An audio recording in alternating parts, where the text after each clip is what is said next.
정하게 되겠네. 죄속함 받은 백성은 죄속함 받은 백성은 영생을 얻겠네. 샘솟듯 하는 길권세 한없이 크도다. 날 정케 하신 피부니 날 정케 하신 피부니 그 사랑 한없네. 살도 난 받는 사랑을 늘 찬송하게. 우리 다 일어나서 찬양합니다. 늘 찬송하겠네. 늘 찬송하겠네.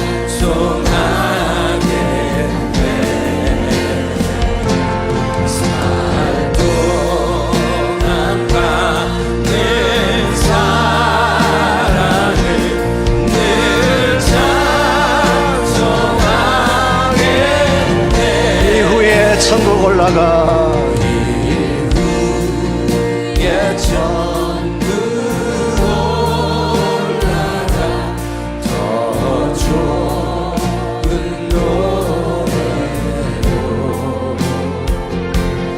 날 구속하시는 은혜를 늘 찬송하게. 다시 한번 고백할까? 이후에 천국 이후에 천국 올라가 더 좋은 노래로 날 구속하시는 은혜를 늘 찬송하겠네.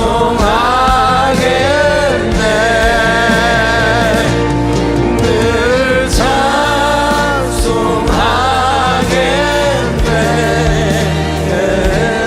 늘 찬송하겠네.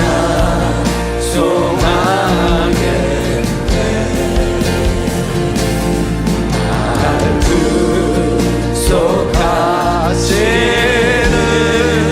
은혜를 늘 찬송하겠네. 찬송하겠네. 늘 찬송하겠네.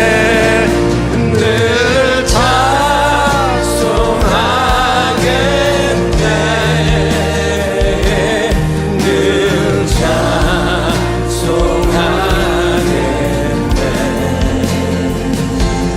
날 구속하시는 은혜를 늘 찬송하겠네.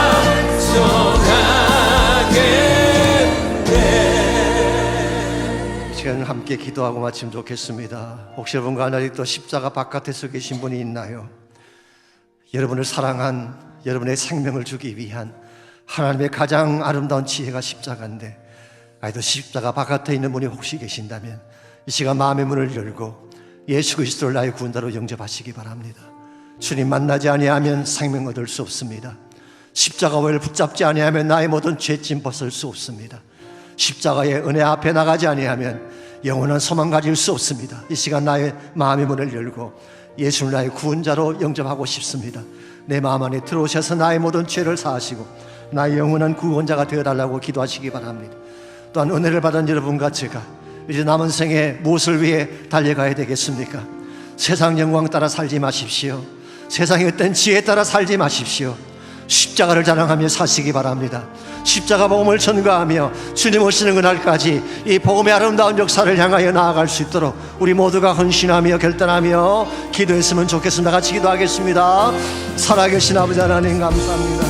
우리를 사랑해 주시고 우리를 구원해 주신 십자가의 그 능력 앞에 다시 한번 우리의 마음의 문을 열고 십자가 사랑 앞에 나아가기를 소원합니다. 이 시간 사랑하는 형제자매들 가운데 아직 예수를 만나지 못한 분이 계신다면 주여 이 시간 성령께서 그 마음을 열어주시고 마음을 닫고 있는 그 모든 두꺼운 스탄불린 블락들을 나게 떨어주시고 정말 순전한 믿음으로 단순한 믿음으로 예수를 나의 군대로 영접하고 생명받고 구원받는 아름다운 역사가 일어날 수 있도록 주님 은혜를 베풀어 주옵소서. 이 시간 우리의 마음속에 십자가가 자랑이 되게 하시고 능력이 되게 해주시고 주님 다시 오시는 그날까지 십자가 몸을 전가하며 주의 나라 복음을 향해 달려갈 수 있는 저희 모두와 저희 교회가 되게 하여 주시옵소서. 하나님 감사합니다. 십자가를 통하여 참 생명 주시고 진정한 소망 허락해 주시고 하나님 나라 백성 삼아 주신 것 감사합니다. 혹시 우리들 가운데 아직 예수를 만나지 못한 형제나 자매가 있다면 이 시간 성령님 그의 마음을 열어주시고 살아계신 예수님을 나의 구원자로 영접하고 심령 속에 있던 모든 죄악이 다 떠나가게 하시고 죄짐들이 풀려지게 하시고 상처가 치유받게 해주시고 하나님의 권세가 능력 가운데 다시 일어서는 아름다운 축복이 임하게 하여 주시옵소서. 저희 교회가 세상 지혜 따라가지 아니하고 십자가 자랑하는 교회가 되게 하여 주셔서 주 예수 다시 오시는 그날까지 복음을 선포하며 복음을 자랑하며 주의 나라를 향해 나아가는 아름다운 교회 될 수 있도록 은혜를 베풀어 주시옵소서. 이제는 우리 구주 예수 그리스도의 은혜와 하나님 아버지의 무한하신 사랑과 성령님의 충만한 임재하심이 예배를 마치고 돌아가는 모든 사랑하는 성도 한 분 한 분에게 가정과 삶의 터전과 자녀들과 자손들 위해 이제로부터 항상 함께 하시기를 죽으시고 부활하셔서 우리의 영원한 생명주가 되신 예수 그리스도의 이름으로 간절히 축원하옵나이다.